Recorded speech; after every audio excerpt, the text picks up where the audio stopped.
Hello and welcome to Are You Not Entertained? My name is Maximus Cardillo, and today's podcast is about chaos magic and the occult. I am joined with Michael Mars. He is a chaos magic magician. He's going to tell us about all things centering around the occult, all this esoteric knowledge. He's going to dive into all of it. His experience in the Catholic Church, talking to priests, even telling us a story where a Catholic priest encouraged his occult practice. This story gets wild, it gets freaky, but it is all very, very entertaining, and maybe, just maybe, you'll get something from it. All right, without further ado, here's the podcast. I'm about to start charging people $50 a day for tarot pulls. Are you into tarot and all things like that? I am interested in tarot, and I do have a tarot deck, and I use them for a lot of the rituals that I do. But like, if I would give tarot pulls, I don't typically, but I do like tarot. I typically leave that for my significant other or close friends. So I actually just got a tarot reading just this past weekend. I was in Jim Thorpe up in the Poconos. Yeah, And it was like I saw this sign. It was like Mountain Witch, and lovely. it was all this occult like symbolism on her sign and everything. And I was like, okay, I'm gonna go check this out. And it was a pretty cool shop actually. Went in the back. She gave me some card pulls. I mean, the prices were ridiculous, but Naturally. Did she share her name? no, actually, she didn't. That's funny. Yeah, she didn't share her name at all. Did you recognize any of the symbols that were on the posters? It was just the standard, pentacles, things like that. Right. Okay. I mean, I'm not all that familiar. I know my girlfriend does tarot and everything, and She does? yeah, our like ritual, our own ritual is that we do tarot pulls on New Year's Eve right before the ball drops for the year. So Fascinating. we do 12 card pulls, January, February, March, all the months. So it's a card pull for every month representing how our year's gonna go, if you will. Nice. Yeah. Yeah. I've been rolling on all this. That's her exclusive ritual that she's formulated with tarot. So that specifically belongs to her. Yeah, we do all of our You, own kind of both of you. stuff. Hmm. Yeah, we try and make our own rituals, if you will, which is kind of brings us into the whole chaos magic, which is what you wanted to come in here and talk about, right? Yeah. If I'm reading into that properly, it's about making your own rituals and your own belief system and things like that. That's correct. It's a way to chart your own path in life, and it is not a lease on life to do, to harness every sort of magical system and without having any sort of foundation. Though a chaos magician grounded in the traditions of the occult is much better off than one who just uses the gods as a set of ping pong balls, like in a lottery. So, chaos magic is basically a magician harnessing the power of all belief. Belief in and of itself is a tool in chaos magic, so it is not the transcendental of chaos magic or one of the main focuses of a chaos magician in his practice, though. Like, it's another one of the tools that falls on the line of the paradigm shift, being able to dynamically, it's the dynamo of chaos magic, to sort of switch on a dime, to be able to shift between systems and to exist in the in-betweens of like the realms of magic. So when you say the aether. systems, are you speaking of religions?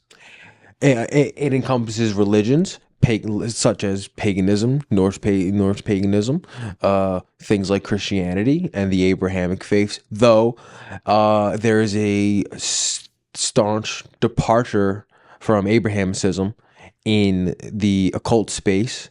Also, it's not required, or nothing is required in chaos magic. Nothing is true and everything is permitted.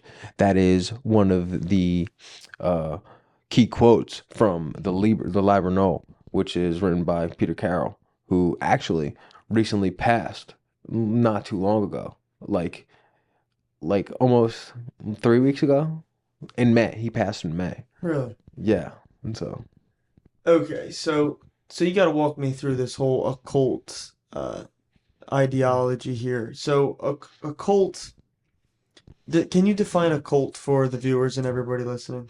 yes, the occult in Latin, occultist, means hidden or yet to be revealed. And this often encompasses things like knowledge, secrets, the things that are hidden uh, in the, you know, the unseen universe. So the occult deals with a lot of esoteric knowledge, right? Yes, that's So a part of the occult. so Occult is a blanket term. right, but I feel like the occult is basically uh, it's very often associated with demonic kind of Yes. imagery and evil when that is Uh-huh. actually far from the truth. Yes and no. There is a lot of things in the occult space that can be considered evil. And things like chaos magic as a magical system helps us redefine and also realize that things are way more abstract. And we find that in the mind, we can see especially in chaos magic, the duality of life, that good cannot exist without evil, and so on and so forth. This is pretty like a common like theme in esoterica, the theme of yin and yang in Taoism, and so on and so forth. As So, above, so below. correct. As within, so without.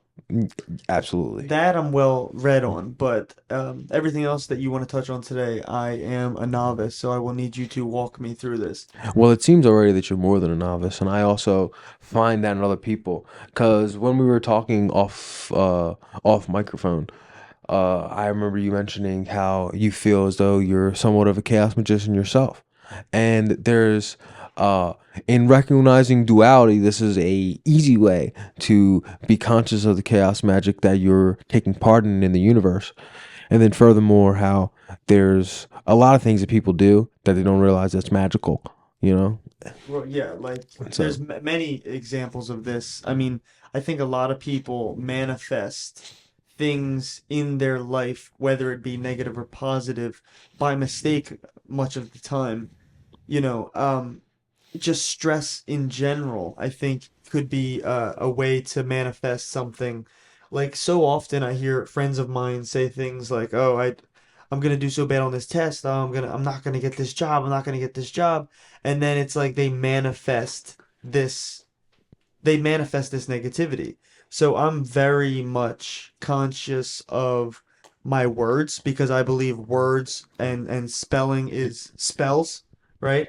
I mean, I don't know if you take it that bingo. literally, but yeah, I believe that wholeheartedly. Spelling spells, it's spells, it's magic. Language is beautiful. Language is how we come to know the world. So, something as simple as spelling can have grandiose um, implications in the world around us, and how chaos, which is things yet to be formed, become matter in the mind. That become how chaos becomes ordinary matter, which is in a Venn diagram that's in the Liber. So I believe that writing something down makes it more powerful than just thinking it or saying it aloud. Would you agree with that? Yes. So in chaos magic, there is a sort of ritual that is called sigil magic, and this would be a part of spells. So writing something down, this is how I will explain now how to make your own sigils. This is a very beginner friendly ritual that any person can do, even you can do, about how to putting an affirmation on the page that you write. You take the spelling of the affirmation, whatever it is. Let's say it is I feel the spirit. You then take out any vowels and any repeating letters, like the two E's, or like I, and so it would be I. I'm literally doing it like right now, and then so like because I is vowel, the E's are vowels, so you'd be left with the F, L, S, S, and not P, so S, and the R and the T. And so with those 5 letters, then you draw a sigil, and then you reflect on that sigil. And a sigil is? And a sigil is what is the reflection of the affirmation that you put on the page, and then that becomes something that can be personal to you, but you're actually supposed to just to burn the sigil after. So it will, you can, then you do some shadow work, which is like meditation, but deeper. You go into the depths of your soul to like recognize the things that can be considered that are that are thrusted upon you through doing things like ceremonial magic, and then you maybe need to like get rid of. And then this is a part of like a way that sigil magic helps, to be able to recognize these things. And it can also be a form of shadow work. So you're supposed to do some shadow work over the sigil, and then you burn that sigil. And this kind of consists of, if you are studying something and then you feel the need to speak it, then you can and do so. But also, like, I also feel in a lot of occult spaces, like even though there is a place like YouTube to speak your mind about the occult, that a lot of the importance of the word occult is to remain hidden and have that knowledge shared between magicians. So, okay, that was like a wealth of information that I'm trying to take in. So when did you get into this? When did you get into magic? So, as you know, I've always been a really religious person, Yeah, that's but why I'm interested in you talking about the occult. but I did a very, very deep 180 and did a complete paradigm shift from where I was in my spirituality to where I am now and where I'm going. So this basically began I've been very spiritual throughout my entire life. So there's never been a time where I haven't been spiritual, or I haven't looked to the metaphysical and looked to the systems of the universe and not been curious about them, and using that to deconstruct the world around me. Not always being a deconstructivist, not like especially with the occult, but just like being able to see things for what they truly are. And this was in, like, I would say, when I got serious about the occult, because I was learning a few things while I was getting older, especially like at my time when I was like working super spiritual and I was like super religious, almost naively, and then I realized that I was much stronger and more powerful as an occultist. Mhm. It's about 2025. I definitely can relate to when you say you feel more powerful. There's a power when you start to assign yourself the power rather than looking outward into the world and into the system, into the cosmos, and look instead of looking for a god or looking for a higher power to control and manipulate through you. When you start to look at yourself and you start relying on yourself, believing in yourself, that self-belief becomes a power. There's power in belief, and then you become what it is you always wanted to be. Yes, that's a pretty pretty good explanation of manifestation, like you had said before, because when you really feel these things, you become these things, and it comes from your unconscious state of being to your physical conscious state of being, and then you're able to recognize the the symbiosis between the two, and being able to see into your unconscious and recognize the things that you do unconsciously and then do them consciously, or the things that you do consciously and do them unconsciously. And these things make you grow immensely, and then it makes you feel, healthy, more at ease, a weird peace, and something that resonates deep within yourself, because things like chaos magic is deeply it's deeply involved with the mind, and being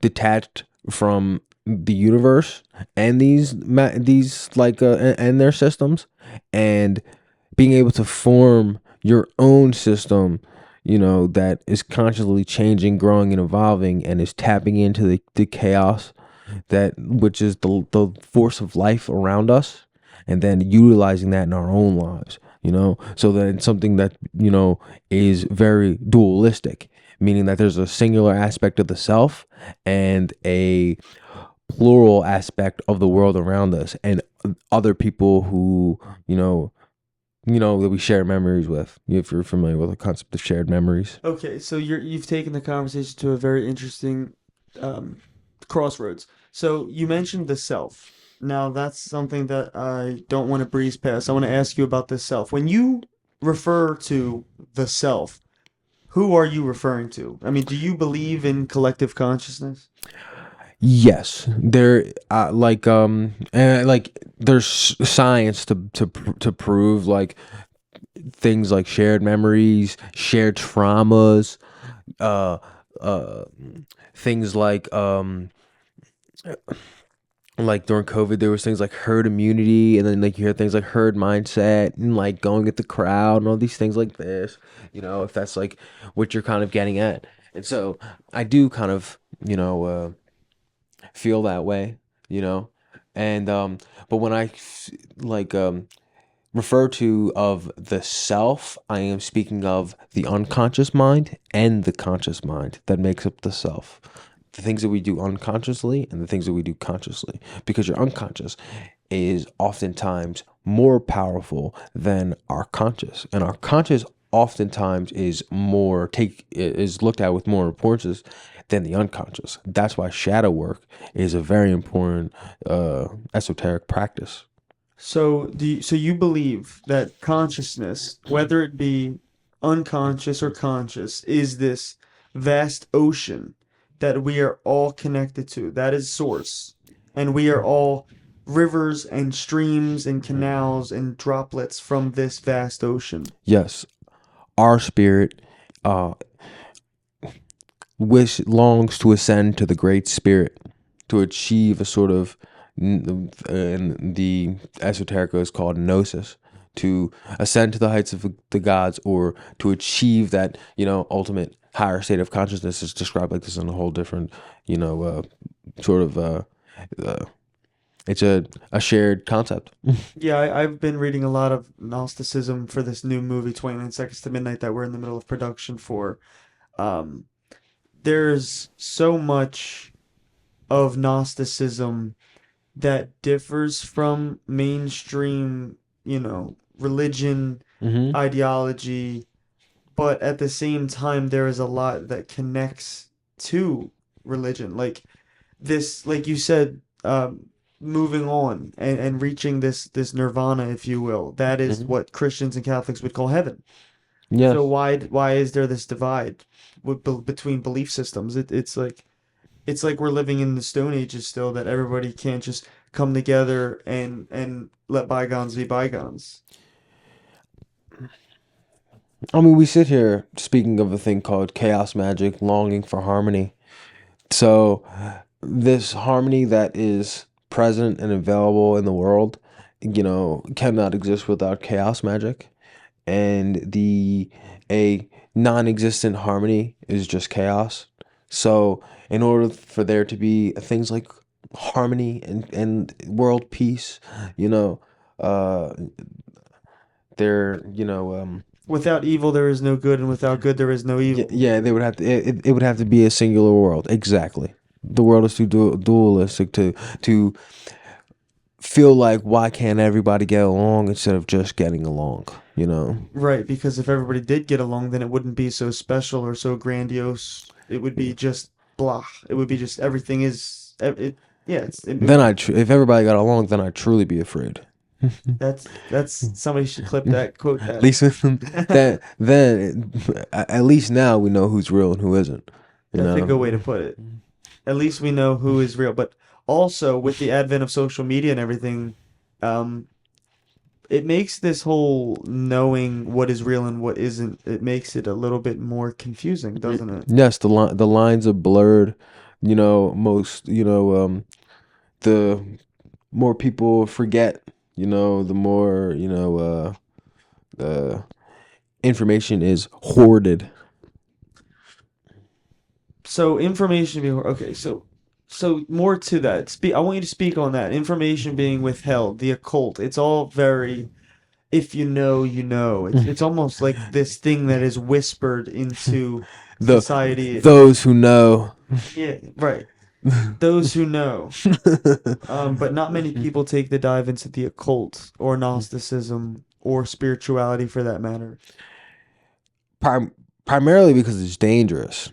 Because there's a lot of things that can backfire, and if you're not careful, Speak on can that. attach to you. Like, So all those things that is said about the occult is true. It is demonic. There can be spirits that attach to you that don't have your best interest at heart. I know it's shocking, but that's the risk that is, that uh, separates the boys from the men. you know, so I and the have girls from the women. I've been reading about this kind of magic for a couple years now. I was in Salem, Massachusetts a couple years ago, and It's this still illegal to practice magic in those areas. is it? Yep. hmm So, I'm pretty sure in Salem and then also in PA, it's still illegal. huh. Well, this book, I've never had this happen to me before, but this book like flew off the shelf for me, and it was called Magic Without Tools, and it's basically it speaks on everything that we're talking about right now, the power and belief, and Yeah. manifestation, and past life Mhm. regression, Mhm. all of these kinds of things, and rituals that you could do by yourself, Yeah. that you could make up yourself, hmm and you know. Mm. Gather all of this I don't even know how to word it. Success, gather all of this.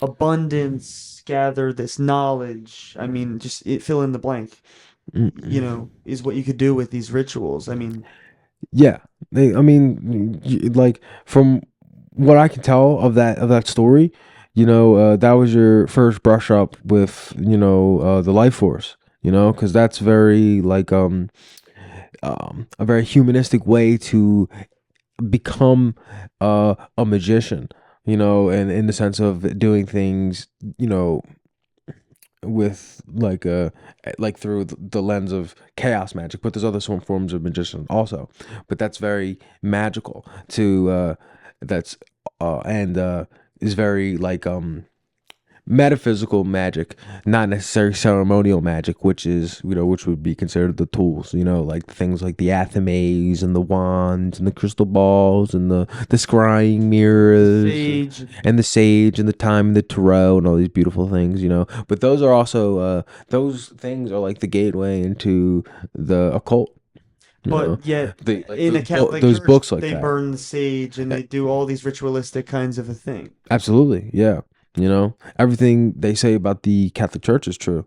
about it being paganistic and all these things like that, and how the occult and paganism has survived under, the lens of the Catholic Church for time immemorial. Because a part of me feels like a lot of these things are in the world because priests get bored. Some priests get bored, and so they drink. They make their own beer and drink about and talk about spooks and spirits. Well, I know that you're friends with some priests. So I know you have all. This is why this conversation is so interesting, because you worked in a church for Yes. many years. Yeah. So you had firsthand knowledge of priests and nuns and working in this and I got to setting. pick their brains. And a lot of the younger priests that would come in, and like a lot of the younger people were very theological, and I loved to pick their brains because I really was interested in the theology part of it. But I also enjoyed the fact that a lot of the people that I was around were really like debating, and the theology of things don't feed the hungry and clothe the naked, and so I always found this interesting and very wise in the older men that I came to know through being a part of church. But like, I was kind of in love with with everything, the entire like heavenly host. The fact that there's spirits ascending and descending upon the earth at any given time. Everything that's described in the Bible.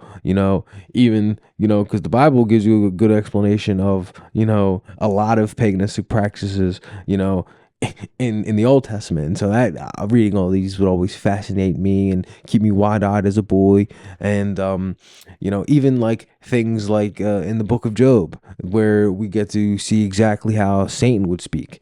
These things are interesting to me, and I like these things, and all this stuff is found in the Bible.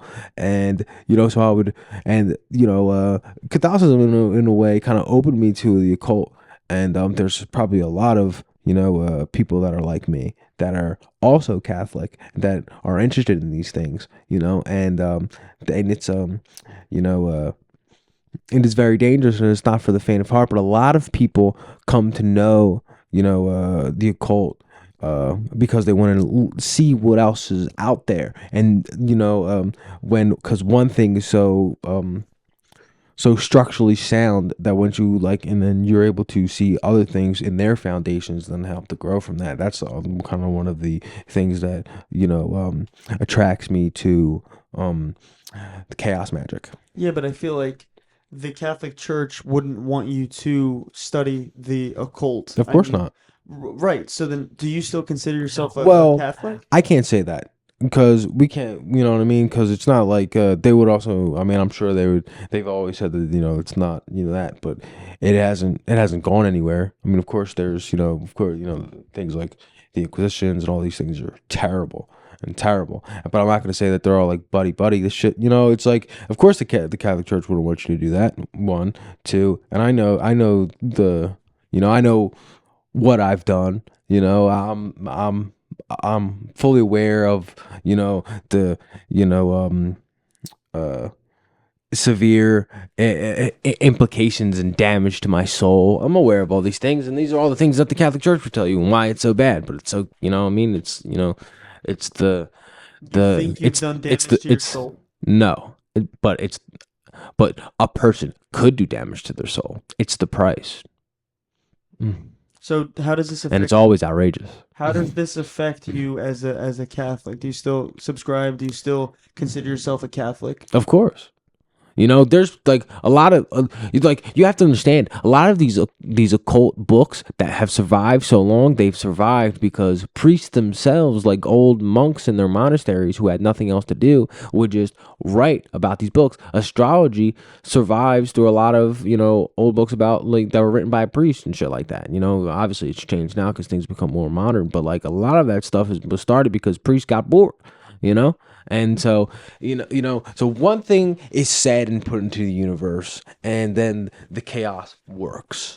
The life force is drawn together to create matter. So something could be be called bad and can, void your baptism, if that would that's void your baptism, or like fucking you like I lost my train of thought actually. So I was trying to. So it's so interesting. So you would study under these priests. You'd work in the church, and somehow after years and years of working in the church, it led you to the occult. Did you talk to the priests about the occult? Did they? I actually did. Okay, so Mhm. so tell me about that. I was encouraged. Really, I was encouraged. by a Catholic priest. You were encouraged by a Catholic priest to study the occult. It was implicated because I was not stopped, and he was a good man for it because I'm better off for it. That is so fascinating to me that a Catholic priest He's a would. good dude. He's a good dude because on the off chance that I ever needed it to, ease the soul of a fellow Catholic, I would be able to do so because, of my ability as a magician. So so I guess that this priest had a knowledge of this occult of these Not necessarily, but in the Bible it says that God will equip you for everything, right? And if it also is required for you to know of these things, but most of the time they use it very uh uh it's like this thing that goes back and forth. They both use them against each other. right. Everything is like that. The duality of the world is, And such is life. yeah, it's push Yeah. and it's pull. So how did this conversation with this priest go? Went well. I mean, like it's never like I was doing all kinds of things. Like I was like when I was in church, I was doing like helping my friends with their Sicilian like folk magic because and like my friends would do Tarantella.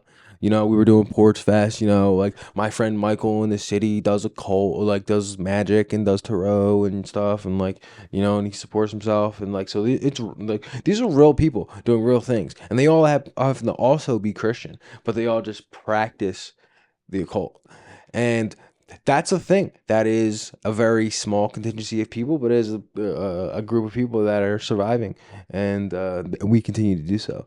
And this is all the things that while I all at times I will like in public, while I was like in church, I wanted to, really like, be like being almost forced because to be like uber Christian because of the older people how they would feel like the actual Christians, and like people would give me a hard time, but I unconsciously I always like have been deeply into astrology, deeply into the into Greek thought, and all sorts of philosophy. I just made sure that I knew everything. So but the spiritual side of things, I guess maybe the church frowns upon, but I don't even really think they give a fuck. You know what I mean?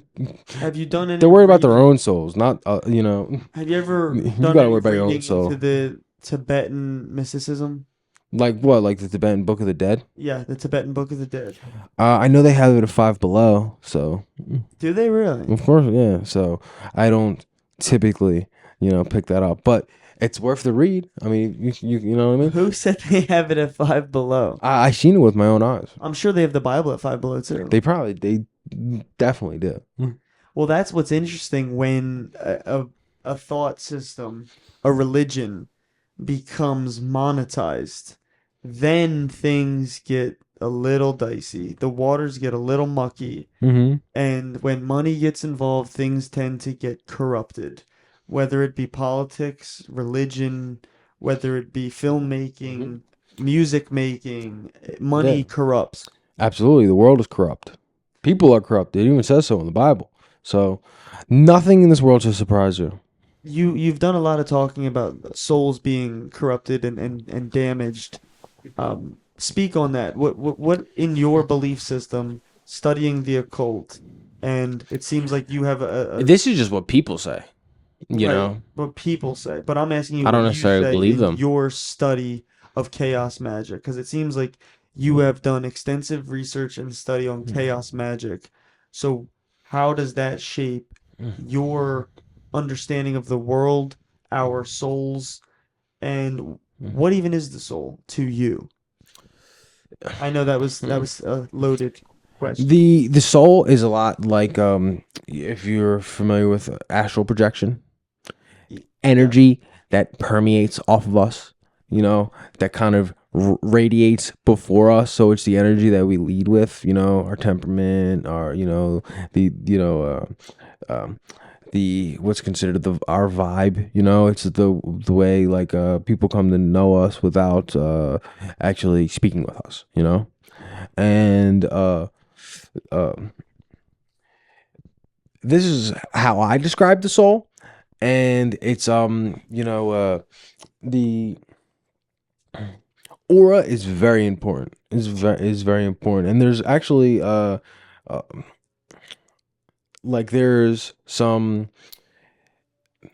depictions of astral projection in chaos magic that like coincide with chaos magic. I just don't necessarily can recall them at this moment, but I know there is rituals that you can do to find your aura and using astral projection, and it's a great thing to do to be able to find your aura, and then in that way you kind of find your soul.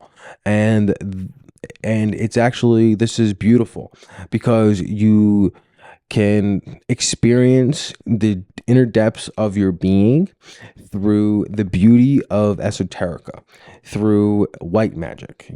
All the dangerous stuff is black magic. All that good stuff that like uh Ozzy Osbourne's known for. So you say that we're looking for our soul, where I have kind of a different approach. I think that our body doesn't have a soul. We're not looking for a soul. Our soul has a body, right? Our does that make sense? Like our body doesn't have a soul. Our soul has a body. Yes, I I believe I, that I we agree with are that. the soul. This is where things get a little confusing with me and my belief system because Hmm. I almost believe that I also the believe that the soul soul is inside of you. is consciousness Yes. and the brain is not the mind. The mind is something completely different. That's kind of that's where I'm at today. If you ask me tomorrow, I don't know. But with my studies and all this stuff, I feel like the brain is not the mind. The mind is something completely separate, and the soul is not a part of the body. Mm-hmm. The soul has a body. Mm-hmm. Because your mind, like when like we're thinking these like sort of abstract notions, like the mind is the way that you come to feel emotions and things like this. But like your like what was the other one you said? The soul does not have a Right. body, And that so and or then the body does not have a soul. The soul has a body. yeah, and then like your like your brain, or like you said your brain is different than the mind or something like that. Yeah, I said that I don't think that the mind is a part of the brain. I think the mind is Right. something And completely like the different. brain makes you use the bathroom and do all these things Right. The unconsciously. And brain, then the yeah. mind makes you think more consciously of like these big metaphysical questions of like, while we're here on earth, or can paralyzed people have kids, you know? Yeah, I don't know. It's like we're trying to describe very complicated systems and ideas with our English language, but the English language could never fully English sucks. explain. Yeah. They need to make another English. They need to make new English. Well, not only that, it's just language, in and of itself is flawed because there isn't a universal language. Right, That is yeah. why I think when we all die, I think that there is this knowing. I think that when we return to source, I think that Become one with everything chaos. is just known. There isn't like minutia in words. Everything is just a thought. Everything just is all at once. That's very hippie, very abstract way of thinking.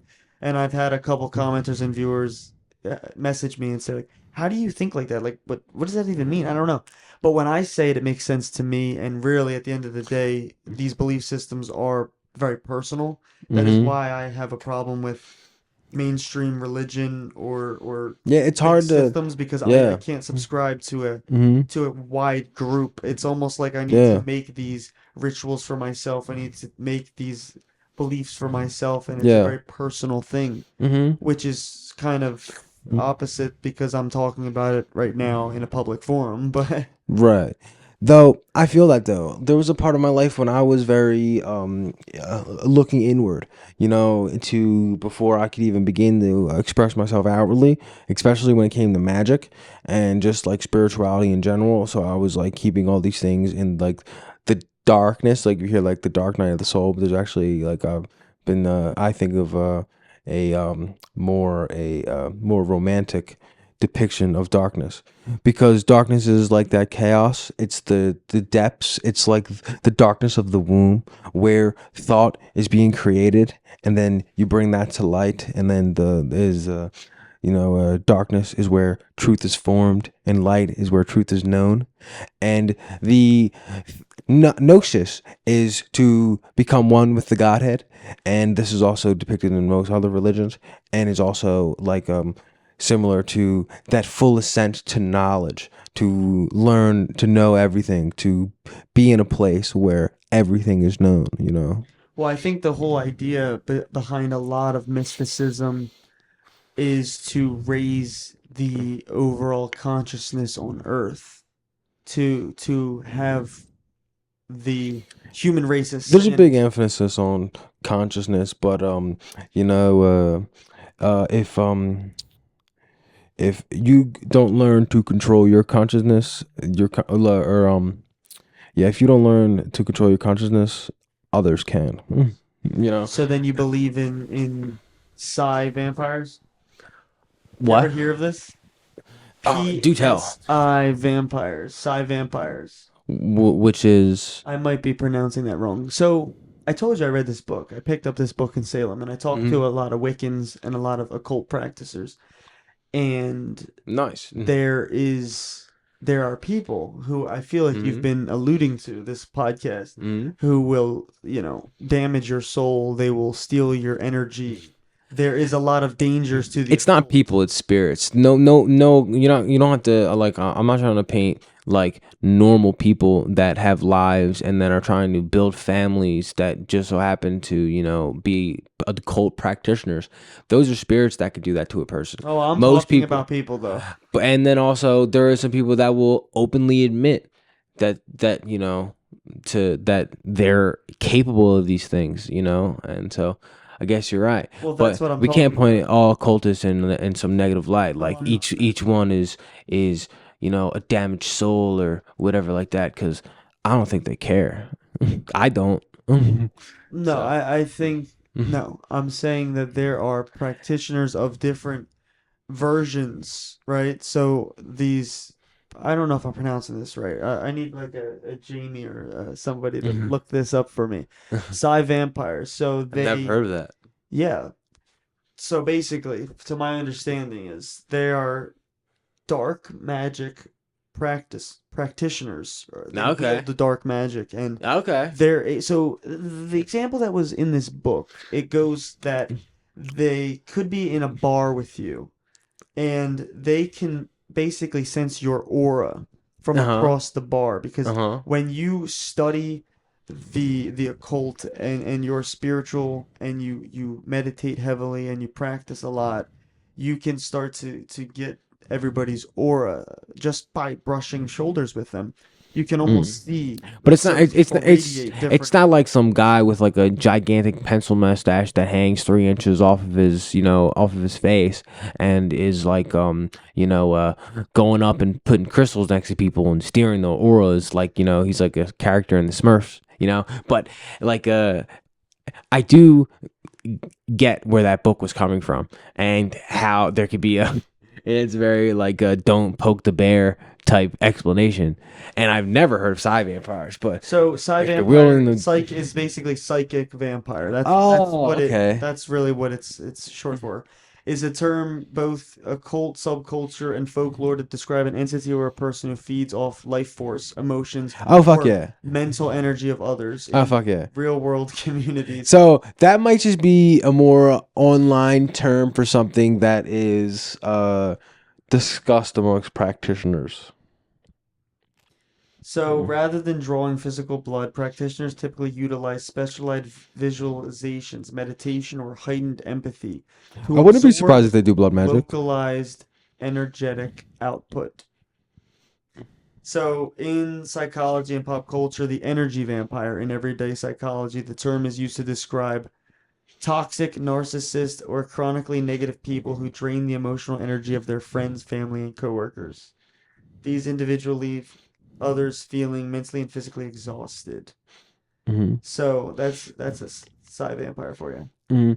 Yeah, a lot of that sounds like in the part of the occult space where is the to learn how to control your ego and to have continual ego deaths, and then to be able to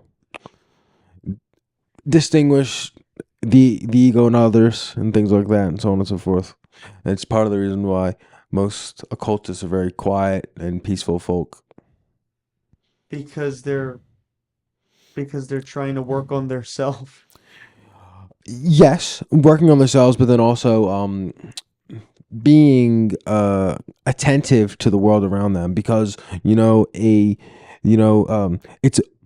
it's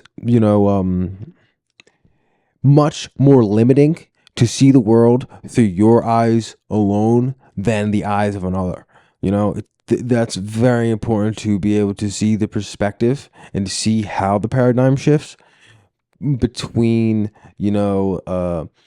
just everyday people, There's just so much. because you must be able to coexist. Yeah, but I think especially as we move on in today's world, I think coexisting is getting harder and harder every day. I think that we live in a very divisive time and place, Yeah. and I think it's pretty interesting that the internet was made and it's supposed to bring us together, but it also equally separates us all and isolates us all. Well, being aware of the dualism, and there's multiple dimensions of life. It's not just it doesn't just stop at two. There's the whole entire scope of things, just so multifaceted that you can see so many different things through the kaleidoscope. And this is kind of a part of the beauty of life. And like you were saying, what were you saying about there? Well, I was basically saying how you mentioned coexisting, and I said that nowadays it's very hard to Right, it's hard to coexist, I feel. coexist, and then through this dualism, we're able to see that it's I mentioned something earlier also about being able to survive in the world, but I was gonna wrap all that in really nicely with a nice little bow on it, but that was So what rough kind of thought. what So- kind of rituals do you do? Do you manifest? Do you write under the full moon? I do shadow work, and What do you mean by shadow work? Because my therapist talks about shadow work, and there's all many different forms of shadow work. she does. I assume it's a she. It's a he. It's a he. Okay, and he does. Well, it's interesting, right? I don't feel as though I need it, but it's very interesting talk therapy. So because it's basically a way to get movie ideas. right. Yeah, totally. Yeah, totally. Mm-hmm. But yeah, so shadow work is a multifaceted thing. So what do you do, if you mind sharing? And before I answer that, what I was going to say about coexistence is that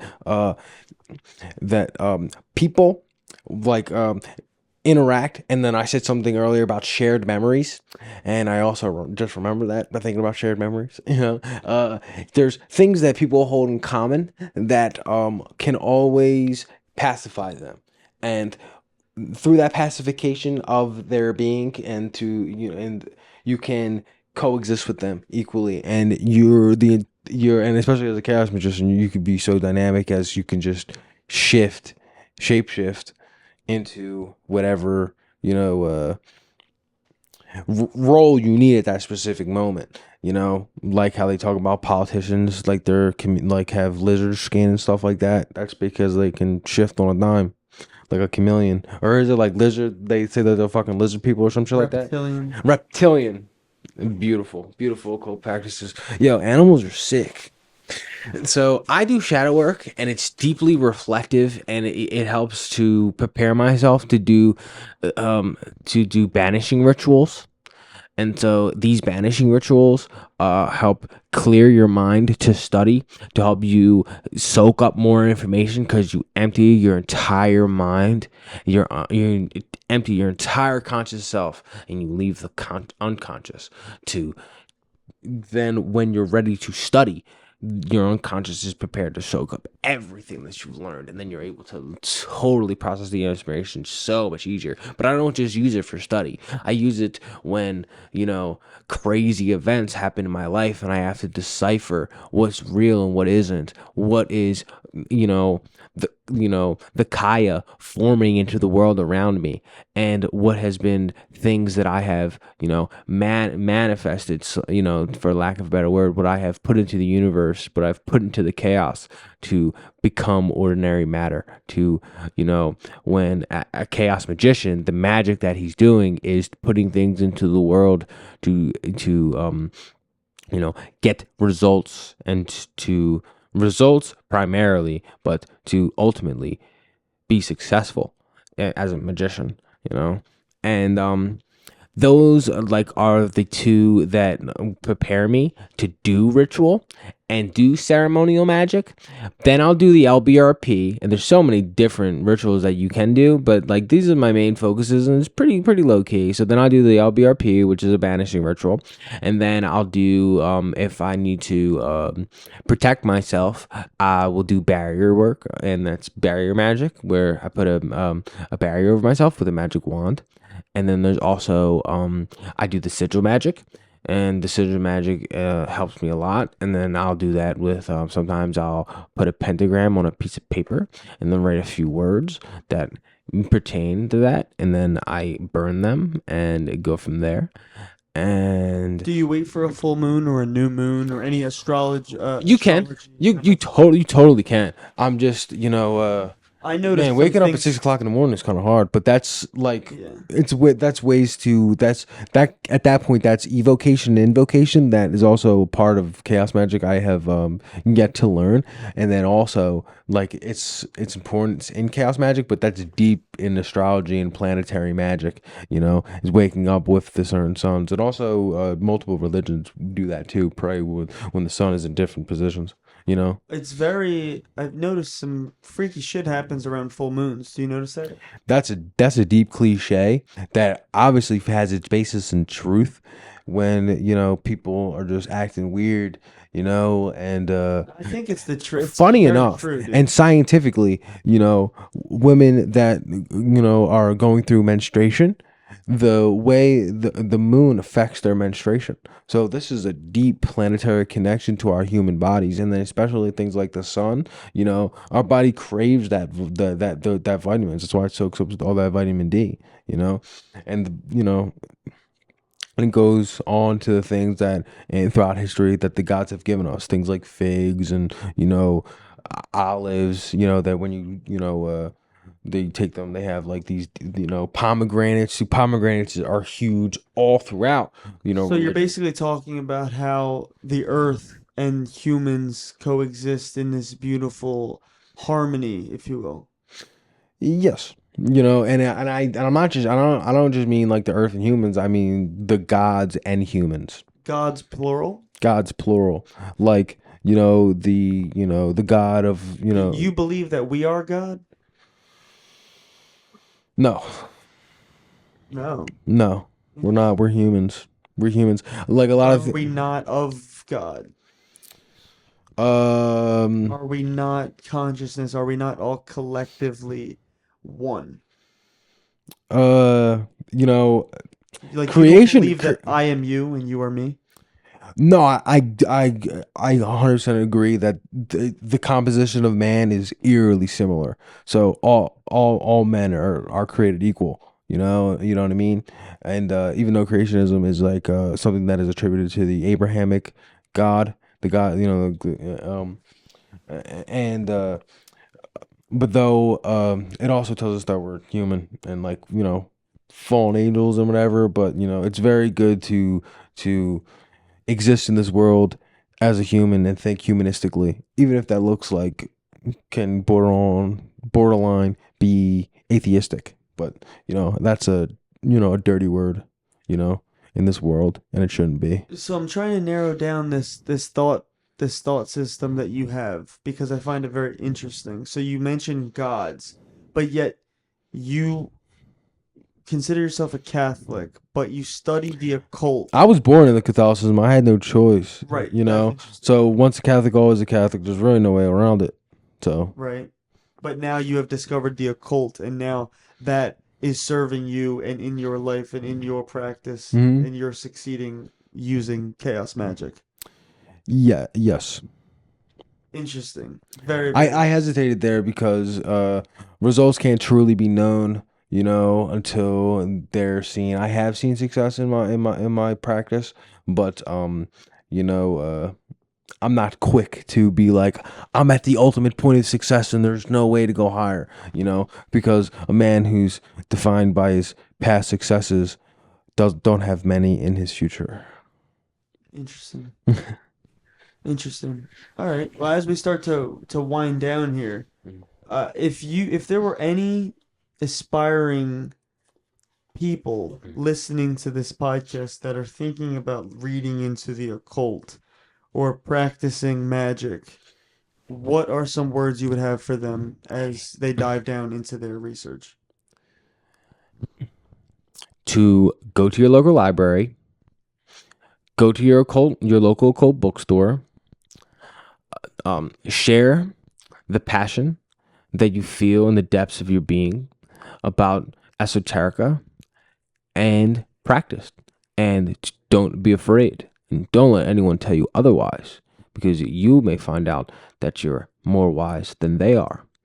And also, if you're open to becoming a chaos magician and want to read and learn together, go buy Peter Carroll's book. Go look up Phil Hine. Look up his blog.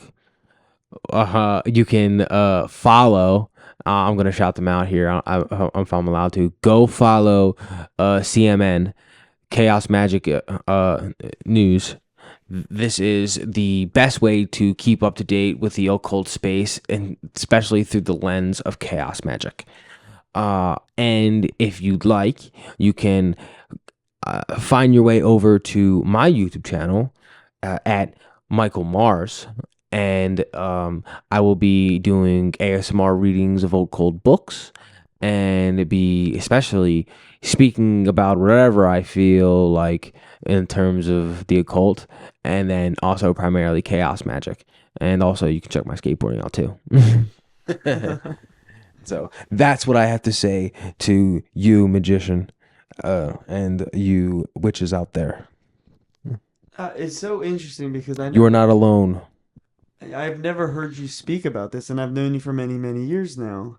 And it's like you're a whole new person. I mean, you're looking better, you're looking stronger, you're looking, I don't know, you just Oh, gee, thanks. got this different look to you. I mean, he realized it too. I mean, everybody's realized. And would you attribute that to your practicing? I mean, yes and no, because I don't want to say that I wasn't I was bad back then.